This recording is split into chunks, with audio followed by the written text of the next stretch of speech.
Shalom and welcome to another edition of our Daily Bread on Messianic Torah. And this week's parashat is the 12th parashat of the book of Bereshit, also called Genesis, and it's called Vayechi, and it means, and he lived. And this series is called Living the Parashat. And this is basically where we take pieces from the parashat and we talk about how that can apply to our daily lives and how we can live that out so that we can be the living Torah. We can bring new life into it in this current time. So today's message is called, these are just short 5-minute videos. Today's message is called The Fear of Yosef's Brothers. Okay, so we see that Yosef's brothers get to this point where their father dies, right? And then they're fearing Yosef, that now that his father's dead, that he's going to come and harm them and pay them back for all of their wickedness that they did to him.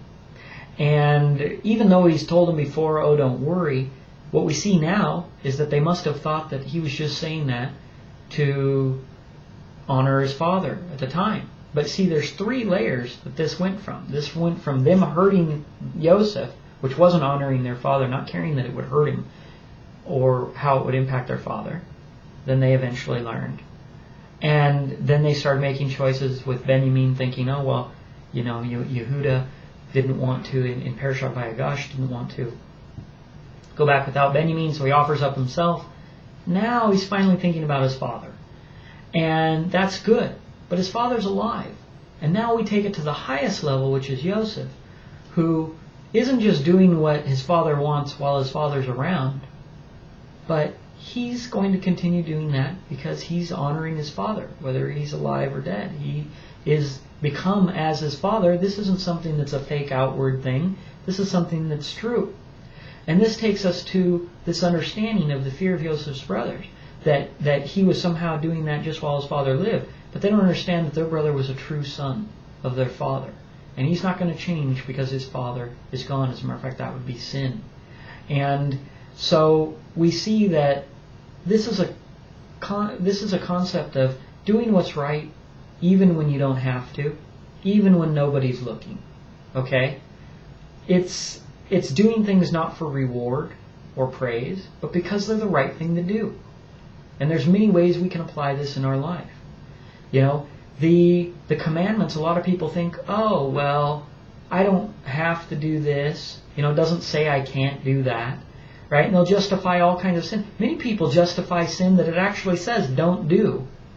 And then they use justification to say, well, technically we're not doing that. When really they are. It's blatant. You know? Then the other level is they're doing things where, well, you know, I'll do it. You know, I'll do the minimums.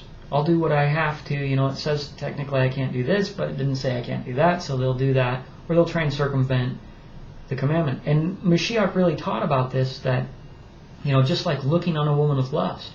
If you look on a woman with lust, you're already guilty of adultery.